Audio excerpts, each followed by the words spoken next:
mucho gusto saludarles y les agradezco a los organizadores la invitación. Qué miedo el asunto del COVID, ¿verdad? Está muy interesante, algunos que ya lo vivimos en carne propia. Aquí yo puedo reconocer como a unos tres que ya sé que estuvieron enfermos, viviéndolo en sus propios huesos, ¿verdad? Sufriendo. Cuando todo esto empezó, que empezamos a escuchar en el radio, en la televisión, en el 2019, a finales del 2019, empezamos a llamarnos la atención. ¿Qué estaba sucediendo allá en China, no? En el otro lado del mundo. ¿Qué es lo que estaba sucediendo en esa provincia llamada Wuhan, en China? Algo estaba sucediendo fuera de la normalidad.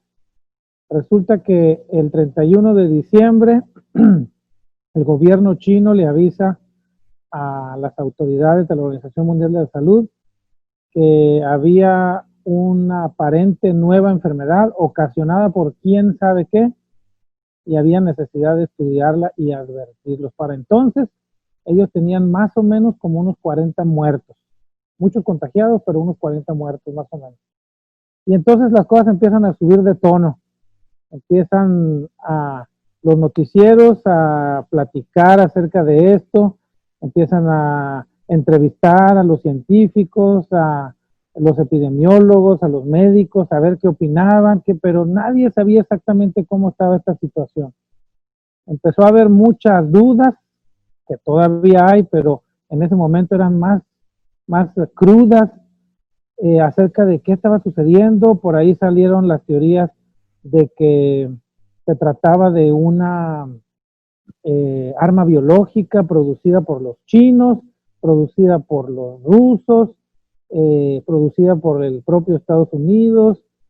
Muchas teorías de conspiración, que la que ha prevalecido un poco más es que un virus, una zoonosis, un virus que está en los animales, brincó a un ser humano y de ahí fue transmitido a otros, que esa probablemente es la teoría que ha prevalecido. Y se determinó que muy probablemente en un mercado de Wuhan, mercado de animales, donde se venden animales para consumo y animales para mascotas, de ahí probablemente de un murciélago había brincado a un ser humano a través de la convivencia con un murciélago o a través de haberlo usado como alimento. Bueno, pues ahí empezaron a salir estos asuntos. Quiero decirles que el coronavirus no es un virus del todo nuevo que resultó en este 2019. Ya por allá en el 2002 más o menos hubo un primer coronavirus que también fue llamado SARS, que precisamente salió también de una provincia de China, pero su letalidad fue menor. Después, más o menos como en los 2012, no sé si ustedes se acuerdan las noticias del famoso MERS, Middle East Respiratory Syndrome. Este virus probablemente brincó de un camello a un ser humano, es decir, una zoonosis también.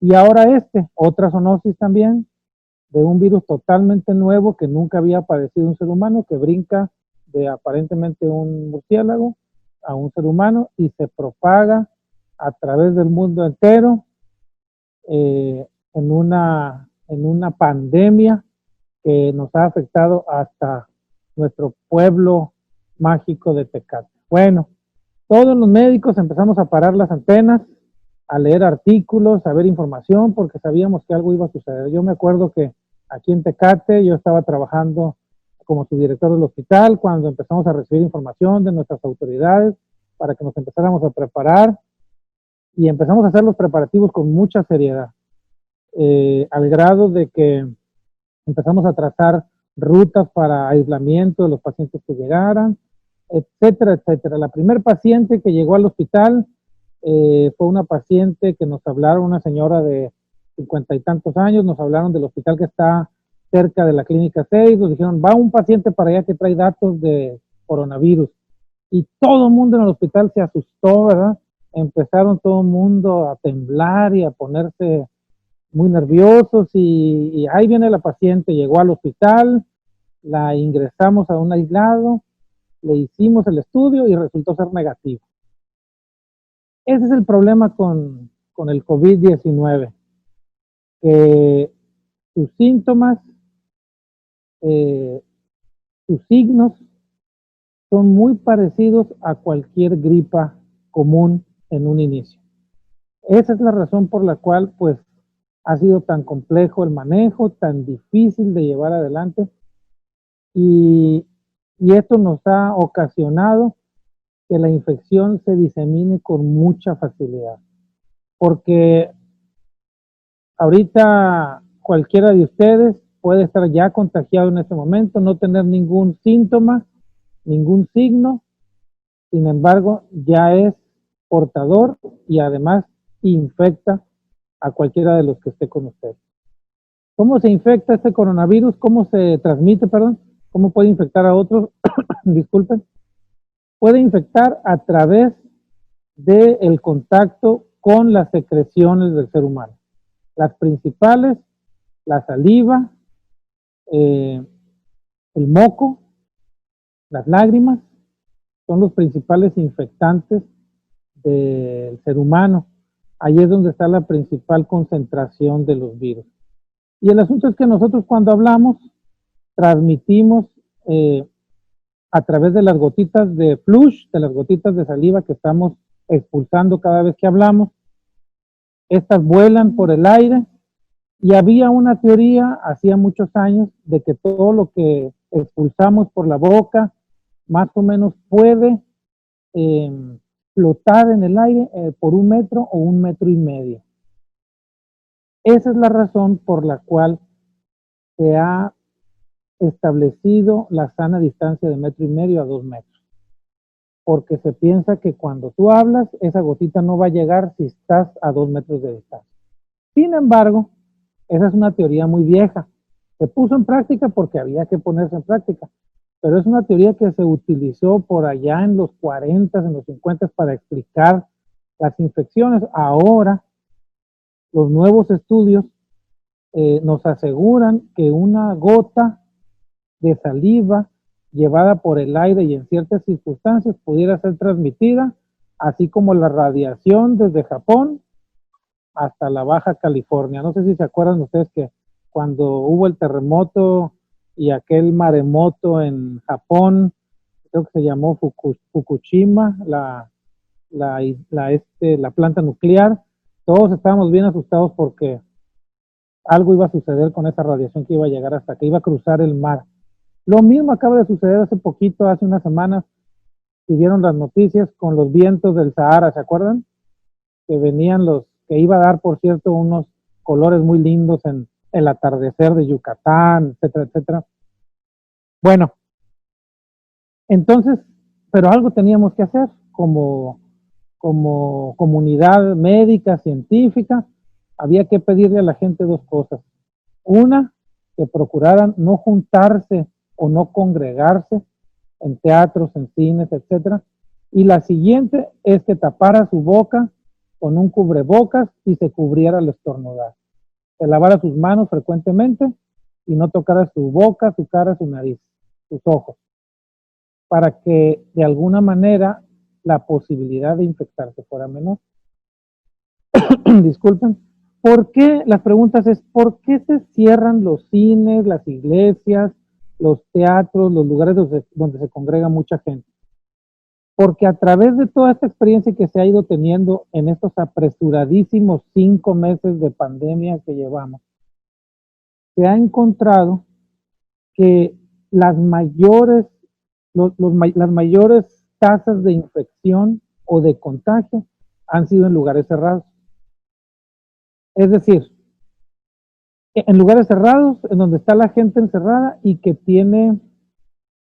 dura cierto tiempo en convivencia. Es decir, si yo abro la iglesia hoy, invito a 200 personas que vengan y se sienten en las bancas y están un rato aquí congregados, pero permanecen regularmente 1 hora, 1 hora y media, 2 horas, ya alguien tosió por allá, ya alguien estornudó, agarraron las bancas, se sonaron la nariz, o la simple respiración, o el estar cantando o hablando, esas gotitas se van a expulsar y van a moverse a través del ambiente en el que estamos encerrados, no hay aire corriente y la posibilidad de contagio es mayor.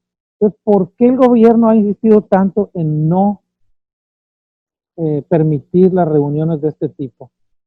Pues porque el riesgo de contagio es muy alto. Esa es la razón. Por ahí preguntan, ¿todos nos vamos a infectar? Sí, es muy probablemente que todos nos vayamos a infectar o ya nos hayamos infectado y no nos hayamos dado cuenta. ¿Cuál es la diferencia? ¿Por qué el gobierno ha puesto tanto énfasis en esperar, en que te quedes en casa, en que no te, en que no te expongas en la calle para que te infectes? Porque es muy diferente a que se me infecten 30, 40 personas en un determinado periodo de tiempo a que se me infecten 300 o 400 personas en ese mismo periodo de tiempo. La razón es que no hay ningún sistema médico, sistema de salud en el mundo que soporte un contagio masivo por coronavirus o por cualquier otra enfermedad. La diferencia con este virus es que es altamente contagioso. Nueva York es el ejemplo. Ustedes vieron en las noticias contenedores refrigerados afuera de los hospitales donde echaban a los cadáveres, ¿verdad? ¿Por qué? Porque ningún sistema de salud, por más primer mundo que sea, por más lindo y preparado que esté, va a lograr soportar una situación de estas. Ejemplo, Italia, ejemplo, España, ustedes vieron las noticias, imposible contener esta cantidad de contagios y de atención. ¿Qué ha sucedido en nuestro país? Por fortuna, y lo puedo asegurar pues porque trabajo en los hospitales, que muy agraciados y bendecidos todos los mexicanos, que ningún mexicano ha muerto por falta de atención y ningún mexicano ha muerto porque no haya un ventilador que ponerle si lo necesitó. Pues eso es una maravilla. ¿Y cómo hemos llegado a esto? Bueno, primero porque nos preparamos con todo eso que ustedes vieron en las noticias, que llegaron aviones de diferentes partes del mundo trayendo medicamentos, trayendo ventiladores, trayendo equipo médico, etcétera. Primero. Y segundo, porque la gente ha participado, no al 100%, pero sí ha participado en guardar su distancia, en no salir. Hubo un tiempo aquí en Tecate, no sé si lo recuerdan, que bajó, salías a la calle y decías tú, aquí la cosa como que bajó, ¿no? La gente nunca fue como hubiéramos deseado, pero sí bajó. Y sí, la gente sí se mantuvo un poquito más en casa. Bueno, ya hablé un buen rato. A pesar de todo esto, algunos nos infectamos. Su servidor se infectó. Empecé a sentir un cosquilleo raro en la garganta. Empecé a sentir como que no era normal. Y fue horrible. Fueron 14 días de enfermedad, que es más o menos lo que dura, y 12 de ellos sintiéndome mal, y de esos 12, unos 4 días bien mal, así de mucho dolor muscular. Afortunadamente no me dio fiebre, pero sí mucho dolor muscular, dolor de cabeza, no podía hacer nada, si quería ver la tele no podía verla, si quería leer no podía leer, no quería hablar con nadie, una cosa horrible. Mi esposa, que es mujer, evidentemente, y muy resistente, como todas las mujeres, inmortal, pues sintió un leve cosquilleo en el cuerpo nomás, y ya, pasó toda su aflicción, ¿verdad? Pero los varones ya saben que solemos sufrir un poco más todos estos asuntos. Bueno, ya, preguntas, lo que me quieran preguntar, y vamos platicando de los detalles. Ok, hermano, muchas gracias. Antes de que comiencen sus preguntas, vamos a hacer una dinámica un poquito más fácil para que no todos nos estemos escuchando o haya ahí una interferencia. En el chat pueden ir escribiendo sus preguntas. En las esquinitas de su plataforma hay un chat y ahí ustedes pueden ir escribiendo sus preguntas. Entonces ahí las voy a ir leyendo y de una u otra forma vamos llevando la dinámica más sencilla. Por lo pronto, mientras ustedes escriben sus preguntas, yo aquí ya tengo unas preguntas, hermano, que me hicieron llegar. Y vamos a comenzar con la primera y dice, ¿con qué síntomas es necesario ir al hospital? Bueno, Los principales síntomas son los de una gripa. Fiebre, dolor de cabeza, mialgias, que es dolor de músculos, artralgias, que es dolor de articulaciones, y ya. Si usted tiene fiebre y alguno de estos datos, tiene que ir al hospital. Si usted tiene alguno de esos datos, pero no tiene fiebre, no hay necesidad de ir. Ahora, y es importante aclarar, todos los que tienen fiebre y dolor de cuerpo y de articulaciones van a ser internados, no van a ser internados. A lo mejor usted llega al hospital y le dice al médico, es que tengo fiebre de 2 días y me duele mucho el cuerpo. Y el médico le va a decir, váyase a su casa a descansar, venga, tome paracetamol y que le vaya muy bien. Entonces, muchos pacientes deciden no ir porque ya saben que no los van a recibir. ¿Qué pacientes internamos? Así, esa es la diferencia. Y es bueno que lo sepan porque luego la gente está muy frustrada porque se siente morir así como me sentía yo, pero no tenía algo por lo que sí me iban a internar. ¿Qué se imagina que es?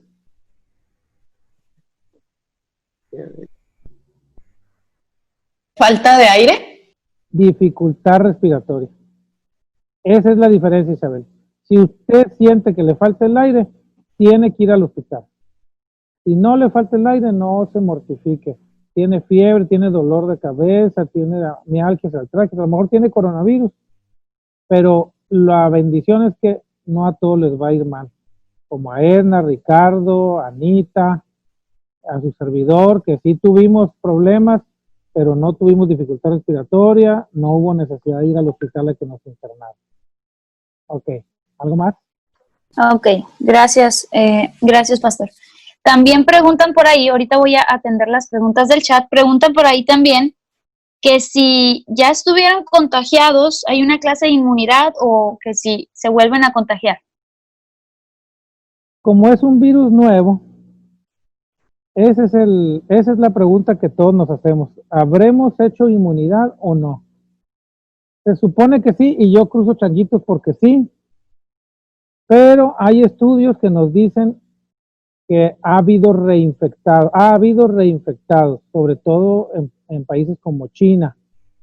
Aquí yo no he sabido de nadie que se haya infectado 2 o 3 veces. ¿Hay inmunidad? Ahora hay otros estudios que dicen que sí, que la inmunidad dura 3 meses nomás. Pero la verdad es que hasta ahorita, hasta el momento, no se sabe. Incluso si no hay inmunidad, lo más probable es que nunca haya vacuna. Esa es la puritita verdad.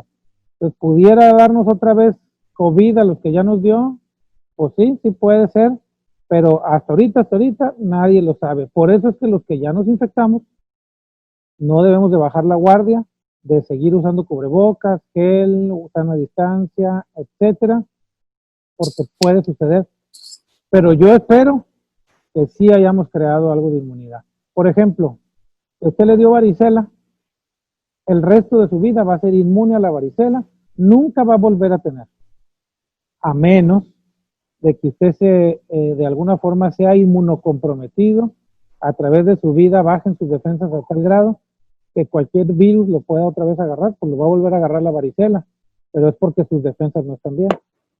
Esa es la diferencia con el coronavirus. No sabemos realmente si sí o si no. Ok, gracias por aclararnos eso. Y como una última pregunta que me hicieron llegar de forma externa es ¿cuánto puede durar el virus en las superficies? Ya sea metal, plástico, etcétera. Miren, hay una tablita por ahí, la pueden encontrar en internet, si le ponen así cuánto tiempo dura el virus en cada superficie. Dice ahí que cada superficie tiene cierto tiempo. 3 horas, 6 horas, 20 horas, 2 días, es variable. La verdad es que en promedio puede ser de 1 a 2 días que el virus dure ahí. Así que pues si pasó alguien por ahí y dejó sus mocos untados en la banca de la iglesia y tuvo servicio el domingo y el martes va a la oración, pues a lo mejor sí va a estar ahí el virus, ¿no? Pero la verdad es que nadie sabe. Ahora, es importante comentar que les quede muy claro quiénes se infectan, por qué unas personas se infectan y otras no. Depende del virus. Eso se llama de la virulencia del virus. Aparece redundancia, pero ese es el término correcto. La virulencia del virus, eso quiere decir qué tan bravo es ese virus. O sea, qué tan bien conformado está, qué tan fuerte está ese virus que te tocó a ti que te agarrara. Eso es lo primero. La segunda palabra se llama inóculo. Eso quiere decir qué tantos virus agarraste.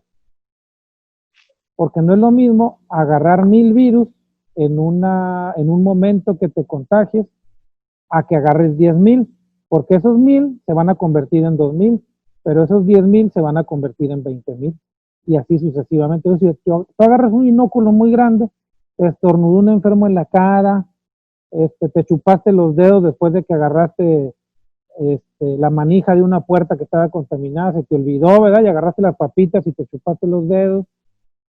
Ese es el inóculo. Agarraste mucho, pues es muy probable que te enfermes más. Entonces ya van dos cosas: virulencia del bicho, inóculo, que es cuántos agarras en el momento, y tercero, huésped, es decir, tú, qué tan bien estás en el momento en que agarras ese bicho. A lo mejor estás tan súper bien nutrido, tu sistema inmunológico está tan bien que se alcanza a defender y ni lo sentiste. Se hizo las cosquillas, ¿no? Como lo que platicaba de Rebeca. Pero si no, si andas medio trastabillador, si tomas muchas sodas, papitas y comes mugrero y no estás bien nutrido, sí, a lo mejor estás medio gordito y sonrosado, pero no tienes los suficientes nutrientes en tu cuerpo que hablen de un buen sistema inmunológico, pues el virus te va a agarrar y te va a hacer garras, ¿verdad? Entonces, esas tres cosas, huésped, virulencia e inóculo, esas tres cosas son las que hacen que una persona se enferme o no y qué tan mal se ponga o no. Por ahí me preguntaban, vi una pregunta que decía, Mariana, ¿qué protocolo hay que seguir para evitar llegar a intubación? Pues nada, ese es un proceso que se va a dar, depende de la dificultad respiratoria que tengas. ¿Quién decide intubarte o no? El médico. ¿Cuándo? Cuando ve que ya no puedes respirar, que estás boqueando como pescadito y que no puedes agarrar aire, y entonces se va a acercar a ti, te va a decir, te voy a dormir y te voy a intubar. Y te va a introducir una cánula, una tráquea, en la tráquea, para poder estarte ayudando a respirar, meterte oxígeno a los pulmones a través de un ventilador. Recuerdo una historia de un señor joven, fíjese. Los médicos vivimos cosas a veces que son inauditas, ¿verdad? Pero en esta pandemia, aquí en Tecate, en el Hospital del Seguro Social, de los primeros pacientes que nos llegaron, tal vez en las primeras 2 o 3 semanas, llegó un señor de 40 años y estaba muy afligido, enfermo, y él dijo, no quiero que me intuben. Esa fue porque este es un proceso, si la persona llega inconsciente, el médico lo decide, pero si está consciente, es un proceso consensado. Entonces le preguntamos, ¿lo tenemos que intubar? Y él dijo, no. Y está muy cansado, lo tenemos que, no. Y no quiso, y le hicimos mucho la lucha, y ya cuando no podía respirar, le dijimos, ¿te vamos a intubar? Y dijo, no. Muy triste caso, joven el señor, pero lo de la intubación pues es un proceso que va a seguir cuando ya tu pulmón no puede más.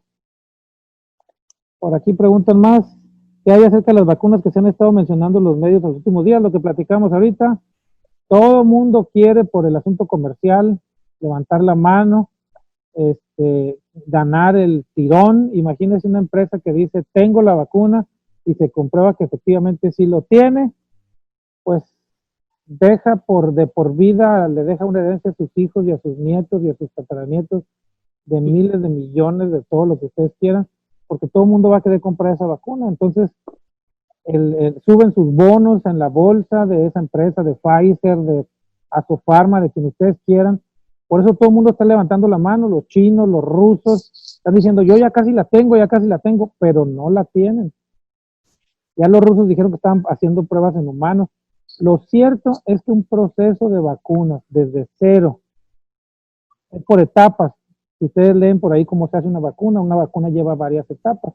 La última etapa es la prueba de que se hacen los seres humanos después de mucha seguridad. Cuando ya sucede esto, entonces sale la vacuna y regularmente para que esto pase son más o menos como 2 años. Así que también que una empresa saque una vacuna a 6 meses de estar en este asunto, también a mí en lo particular no me da mucha seguridad. Entonces, eso de las vacunas, no se emocionen, no es algo que yo pienso que vaya a suceder dentro de poco. Si sucediera, no vamos a decir que sea mentira, que esté pasando algo, pero yo tendría mis dudas, ¿no? Tendría mis dudas, pero en fin, ese es el proceso de las vacunas. Yo estoy totalmente de acuerdo con las vacunas, soy pro vacunas.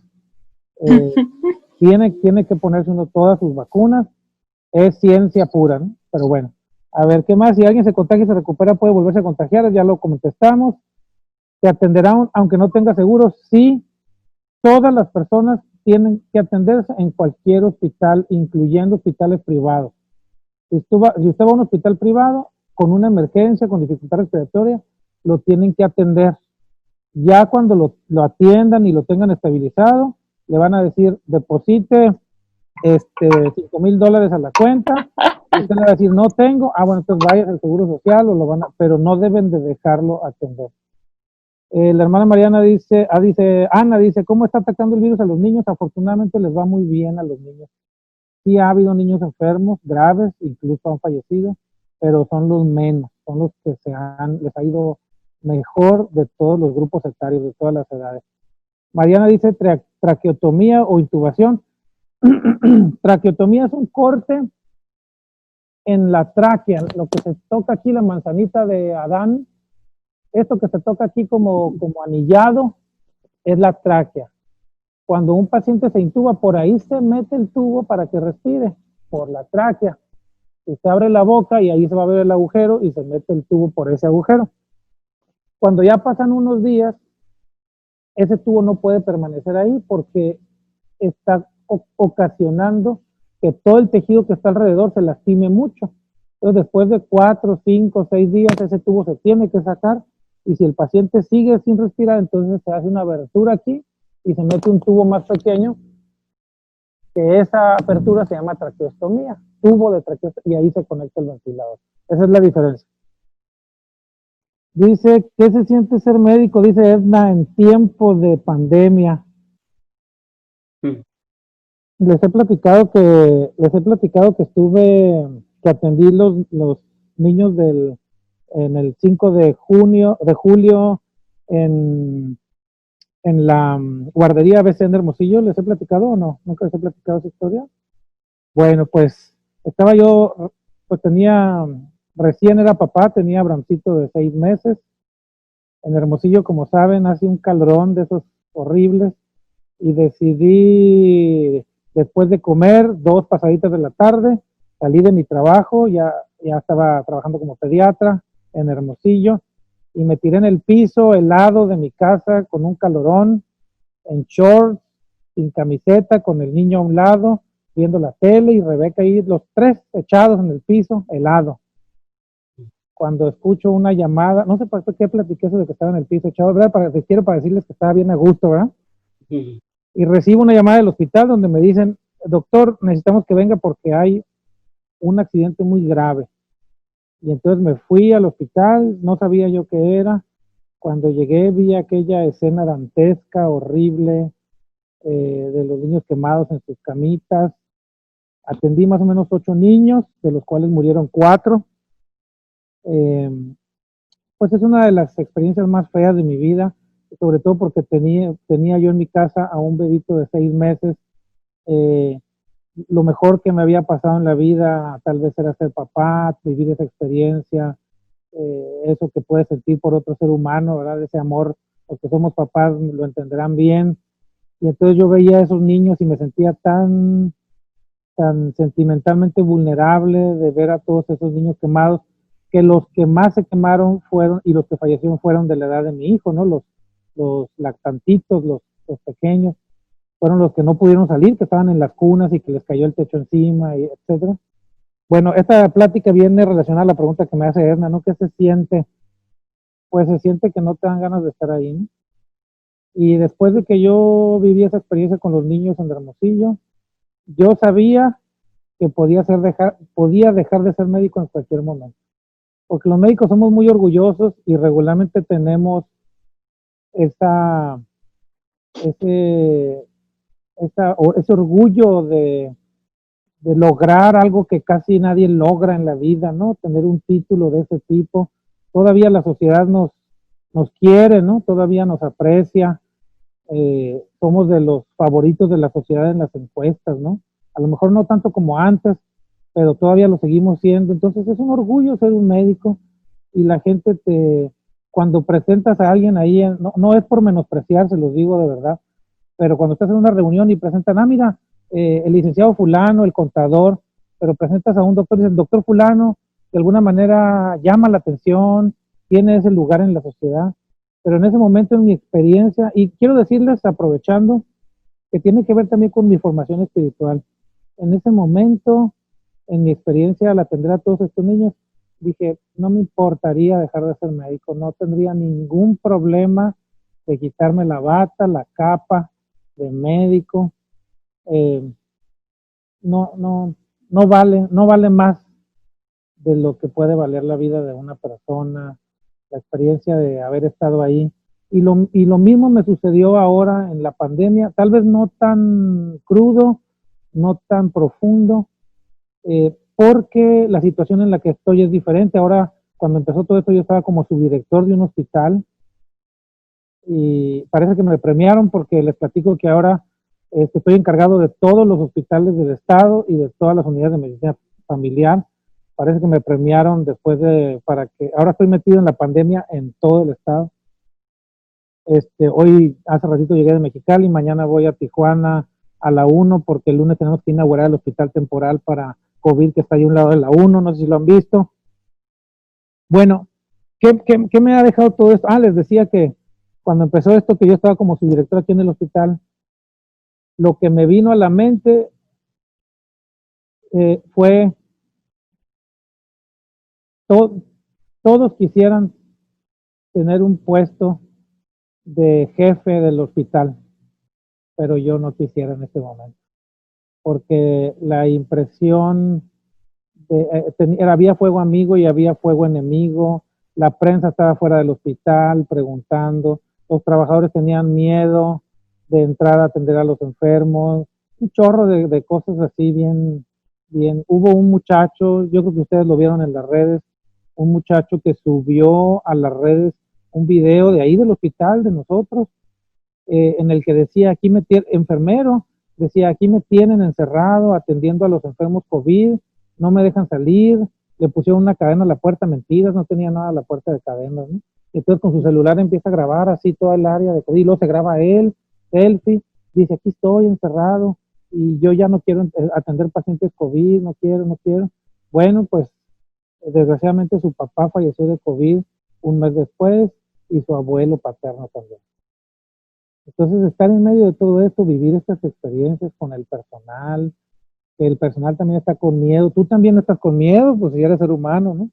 Entonces, esta experiencia de médico en medio de este asunto, pues no hace más que volver a Dios y decir, Señor, y ya.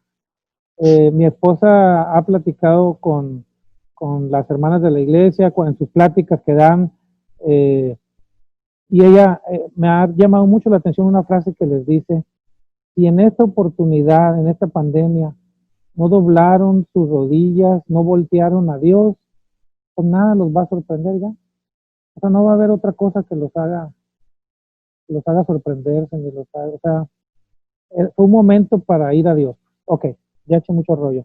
Dice, Oxford confirmó que tiene la vacuna y que comenzaría la distribución. ¿Qué tan creíble es? No, yo no he recibido nada de lo de Oxford, Paola, ni he tenido información, pero es lo que les decía ahorita, todo el mundo está levantando, es un juego de, miren, si yo les aseguro que si Oxford dijo eso, un día después subieron sus bonos en la bolsa. Pum, subieron sus billetes y agarró un poquito de dinero y después van a salir a decir, no, sí, estamos en las pruebas, ya pronto les daremos información y rollo. Es un juego, es como los que juegan a las cartas, ¿cómo le llaman? Blofear. Son bluffs, están blofeando para ver quién. Ojalá, yo no digo que no, pero qué bueno que sucediera. Pero ahorita, yo como médico, como trabajador en un área de la salud, no he recibido información de mis autoridades que me digan, ya hay una vacuna, pronto la compramos y la distribuimos, ¿no? Considera que los típicos remedios caseros sean eficaces, hacer gárgaras con vinagre, tomarte de limón y miel, agua caliente con sal. No, David, nada de eso está probado contra el coronavirus. Te puede servir para que tu esposa ya no se te quiera acercar por el olor, etcétera, pero de ahí en fuera no, nada, no está comprobado nada. Es más, absolutamente, yo pensaba, estaba seguro, yo decía, con el calor de Mexicali, el COVID se va a morir, ¿no? El virus. Y va a disminuir. No, pues, más calor hizo, más duro estuvo el asunto de COVID en Mexicali. Estuvo súper pesado. Todavía ahorita tenemos bastantes internados por COVID. Está haciendo un calorón de 47 grados, horrible. O sea, no hay nada comprobado, ni el ajo, ni las gárgaras, ni el vinagre. Y esto está muy interesante porque muchos hermanitos de la iglesia, apreciados nuestros, que queremos mucho, de repente comparten ahí en el Facebook cosas. Ahí les encargo, no compartan cosas de las que no estén seguros, pues ahí nomás pasamos información, ¿verdad? De hecho, le han llamado también la segunda pandemia, ¿no? La pandemia de la información, porque ha habido tanta información y tanta información mentirosa, horrible, ¿no? Y como los seres humanos, como le dije, estuve en un taller, que no les voy a decir nombres, ¿verdad? Pero estuve hablando con un conocido y entonces empezamos a platicar del coronavirus y me decía que no creía, ¿no? Pues no creo, hermano, me decía que el coronavirus sea realidad, ¿no?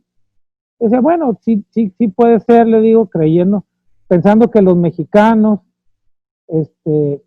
creemos cosas tan extrañas como creer en el chupacabras, ¿no? Hay gente que cree en el chupacabras y está segura que eso fue, ¿no?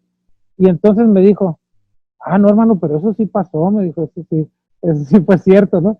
Entonces así como que, pues no, ¿cómo te explico, no? ¿Cómo te discuto, no? Pues no, pues ni modo, ¿no? Así es cada quien. Pero, pues por eso Dios nos ha hecho, dice, renovados en vuestro entendimiento, ¿no?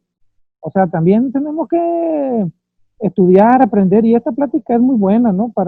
En la información que, pues, como un profesional de la salud tengo a la mano y que puedo compartir con ustedes de manera a lo mejor coloquial, poquito sencilla, sin muchos tecnicismos.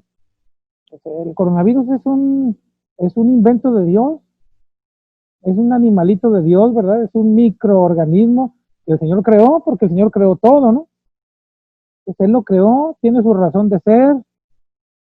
A lo mejor la razón de ser del coronavirus es que nos acerquemos a Dios, que usted y yo doblemos nuestras rodillas y digamos, Señor, pues ten misericordia de nosotros, como algunos hemos orado, ¿no?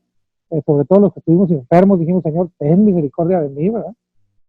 Entonces, no, David, ningún cuento de esos. Es más, para hablártelo con claridad, ¿qué sirve para el coronavirus? Paracetamol.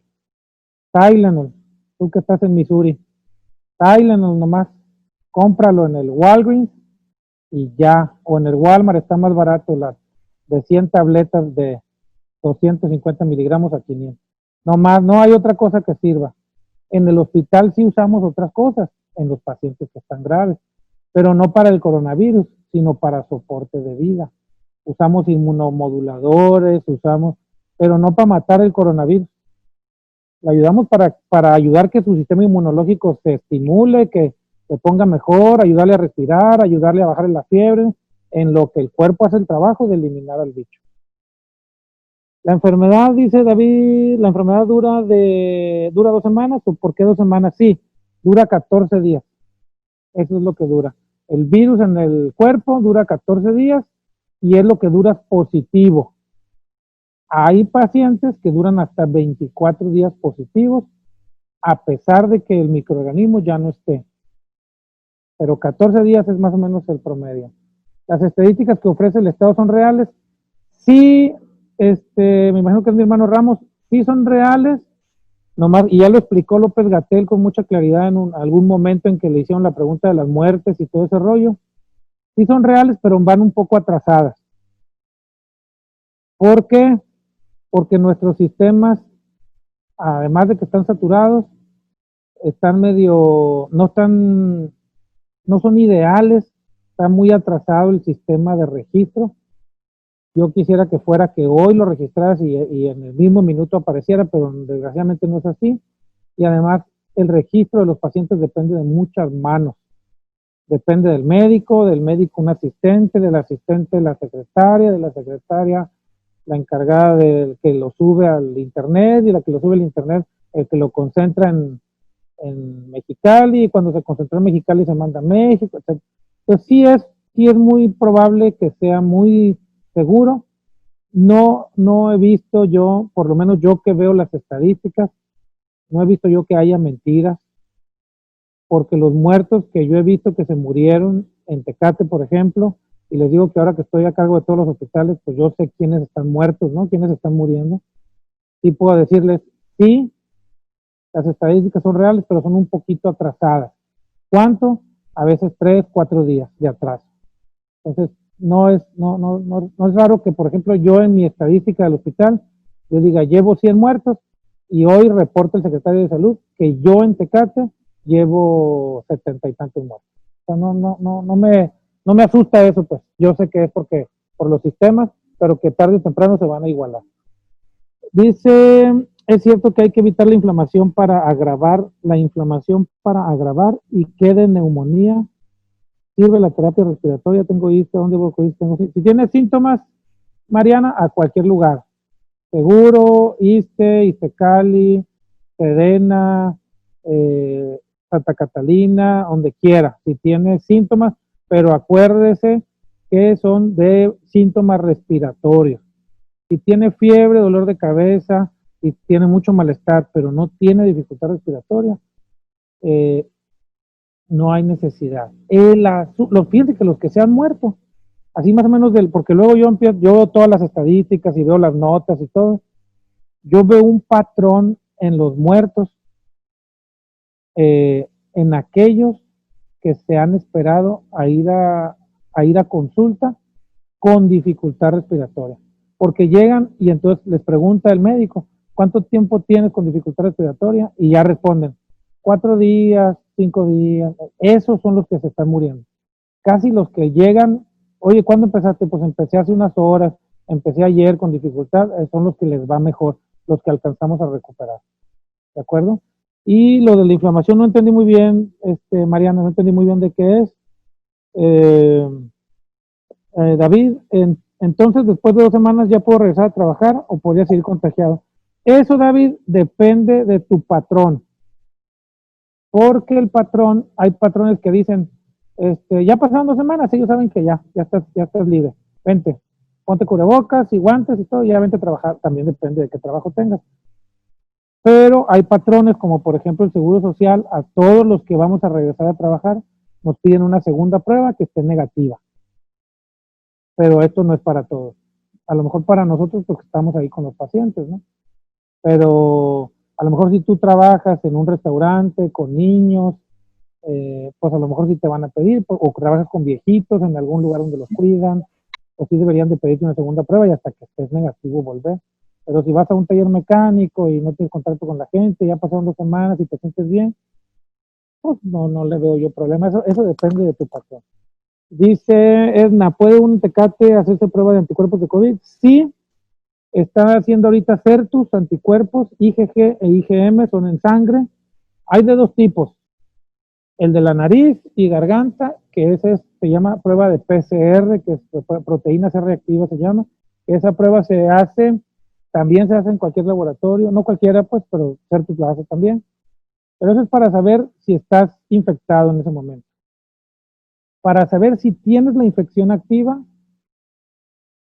se utiliza el IgM, inmunoglobulina M se llama. Esa nos dice que estás infectado en este momento, que está circulando en tu cuerpo el microorganismo ahorita. Y si quieres saber si estuviste infectado, es IgG, que esa se llama de memoria, es inmunoglobulina de memoria. Es la que decimos que dura más o menos como 3 meses. Que esa es la inmunidad. ¿Cuánto cuesta? Vale, es variable, anda más o menos en Certus aquí, creo que andaba como en 1,200 pesos, pero empezó en 1,200, ya tengo como unas 2 semanas que no pregunto, muy probablemente ahorita esté más barata, es decir, andé en unos 600, 700 pesos, porque así es como funcionan las cosas. ¿Vale la pena?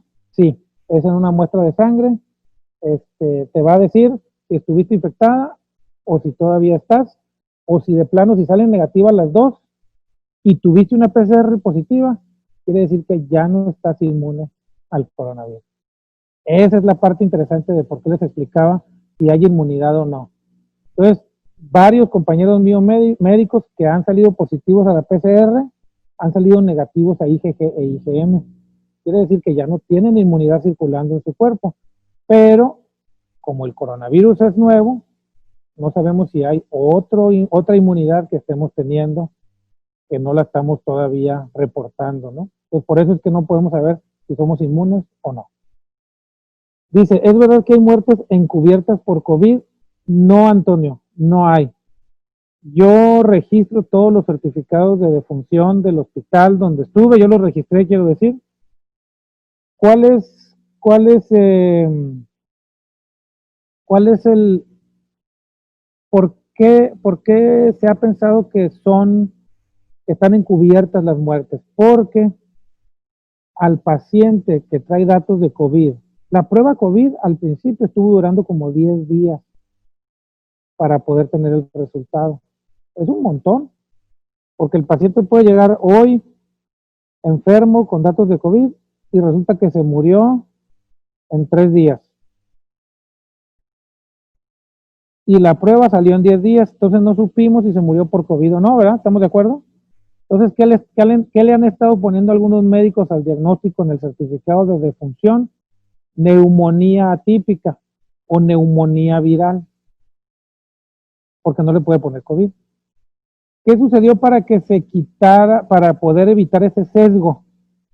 Le empezamos a poner a los certificados probable COVID. Entonces, ¿hay encubiertas? No, definitivamente no hay encubiertas. Lo sé de primera mano, ¿no? Me dice Avi que contestaba esta última y ya hay otras más, Avi, no sé lo que me digas. Ya le dio hambre a Abigail, yo creo. Sí, no, si quiere contestar estas últimas y vamos cerrando. Ok. ¿Es importante reunirnos en familia y usar cubrebocas o qué sugerencias para ver a nuestros familiares? Si es familia cercana como Ricardo, Edna y sus pequeños, no le veo razón. Y eso depende si han estado infectados o no. Pero ahorita, por ejemplo, en el caso de ellos, no le veo una razón.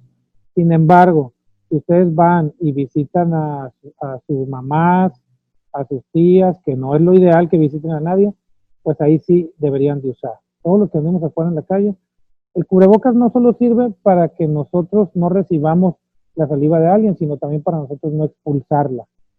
Entonces, si todos usan cubrebocas, pues yo no expulso, pero también me protejo de no recibir. Entonces ahí aumenta la posibilidad a que uno use y el otro no. Entonces es bueno que se use. Disculpe, Doc, mi mamá tiene los síntomas, pero agregaron náuseas, asco de comer y diarrea. Sí, claro, el COVID, esta ha sido una de las cosas más interesantes del COVID. Estábamos platicando, Rebeca y yo, que hemos visto que es un virus muy abigarrado, ¿no? Muy perverso. No es un virus normal, decimos. Por eso es que de repente algunos médicos dicen, este virus está construido, ¿no? Alguien lo hizo porque un virus regularmente no hace lo que hace este virus, fiebres muy altas, diferentes manifestaciones en el cuerpo. Entonces sí, puede haber gente que esté enferma de COVID y tenga pura diarrea, pues sí puede ser. Que tenga puro vómito, sí, o sea, síntomas gastrointestinales. En los niños Kawasaki,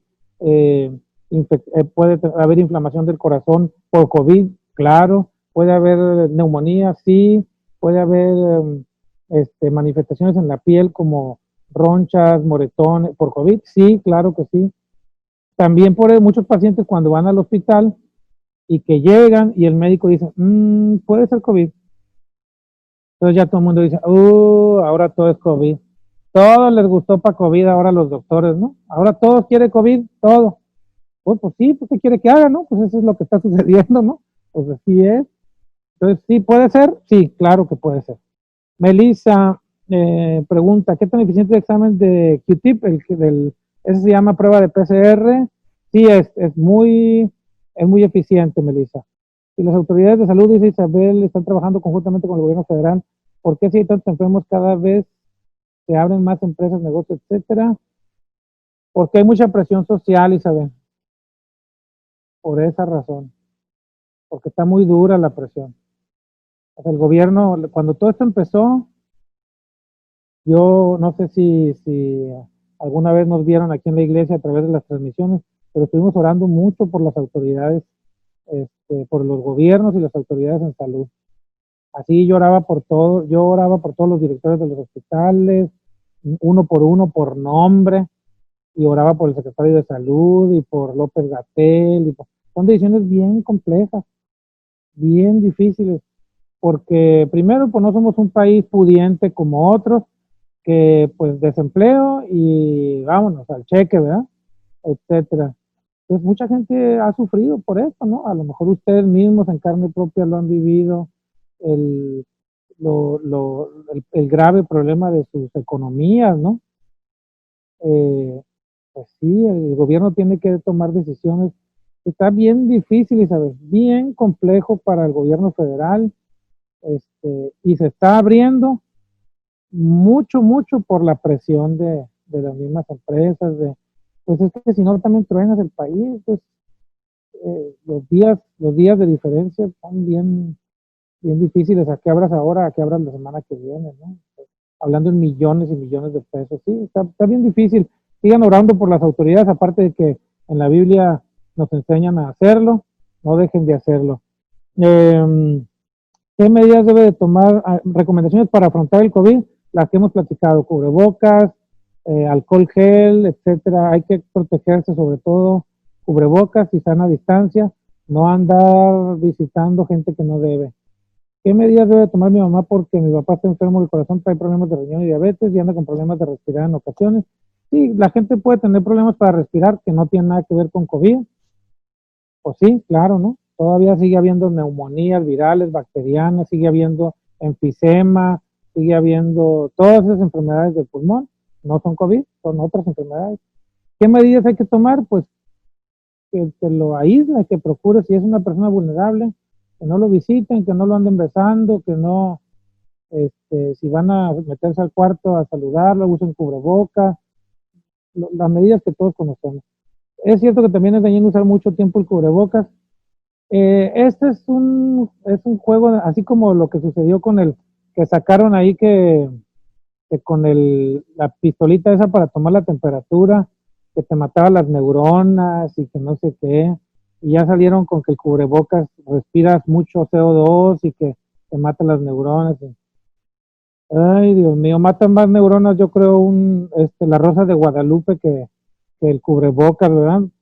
Eh, no se preocupen, no hace problema el cubrebocas, no se preocupen, úsenlo, les va a hacer más bien que mal. ¿Qué hay de los aparatos que toman? Ahí está la pregunta de la temperatura. Gracias por sus preguntas y ya. Listo, muchas gracias. Muchísimas gracias, Pastor.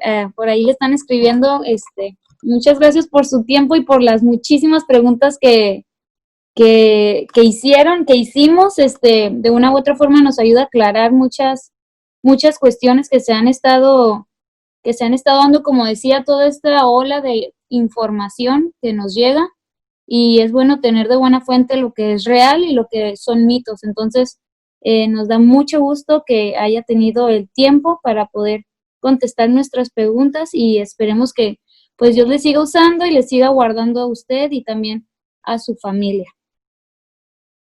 Dios bendiga.